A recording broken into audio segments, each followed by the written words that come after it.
Ей было всего 24. Здоровая, энергичная, без хронических болезней.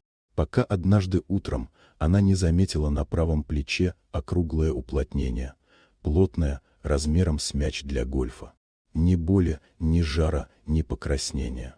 Первая мысль – рак.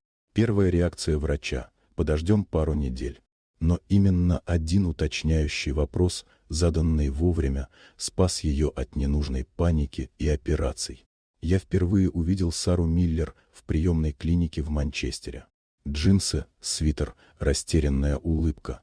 Она выглядела как обычная студентка, если не считать того, что она постоянно прижимала руку к плечу. Рядом сидела ее мама, напряженная, бледная, сжимала ладони до белых костяшек.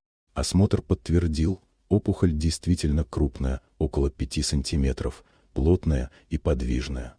Кожа чистая, температура нормальная, боли почти нет. Вариантов было много, от безобидной липомы до воспаленного лимфоузла или даже саркомы. Но ничего не складывалось. Слишком быстро появилось, слишком аккуратно ограничено. Я спросил про все – травмы, укусы, новые лекарства. Она отрицала. Потом я пролистал ее карту, никаких проблем, прививки по графику. Но когда мы уже собирались назначить УЗИ, мне вдруг вспомнилось. «Сара, а не делали ли вам недавно прививку?» Она удивилась. «Да, на прошлой неделе. Бустер от ковид, как раз в это плечо.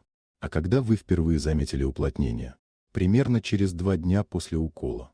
Вот оно. Все совпадало. Время, место, отсутствие боли. Я объяснил. Это похоже на поствакцинальную лимфопатию, безвредную реакцию иммунной системы. После прививки лимфатические узлы рядом с местом инъекции активизируются, готовясь к защите организма. Иногда они увеличиваются и становятся плотными. Обычно это проходит само в течение 1-2 недель. Мать Сары все еще выглядела встревоженной. Значит, это не рак? Нет, все признаки говорят об иммунной реакции. Но мы все равно наблюдаем. Если за 10 дней не уменьшится, делаем УЗИ. Через 2 недели Сара вернулась. Она улыбалась. Почти исчезла. Я едва его чувствую. При осмотре уплотнение стало крошечным, кожа гладкая. Классическая реакция, все по учебнику. Она выдохнула. «Спасибо, что не испугали меня». Я ответил. Спокойствие – тоже часть лечения. Эта история не о прививках и не о страхах. Она о внимательности. Об одном вопросе, который может изменить направление диагноза.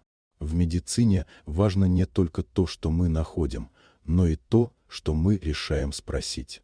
Если вы заметили новый узел, припухлость или уплотнение, не гадайте, покажитесь врачу. Сообщите, когда это появилось, что было до этого, прививка, болезнь, травма. И главное, не бойтесь спрашивать.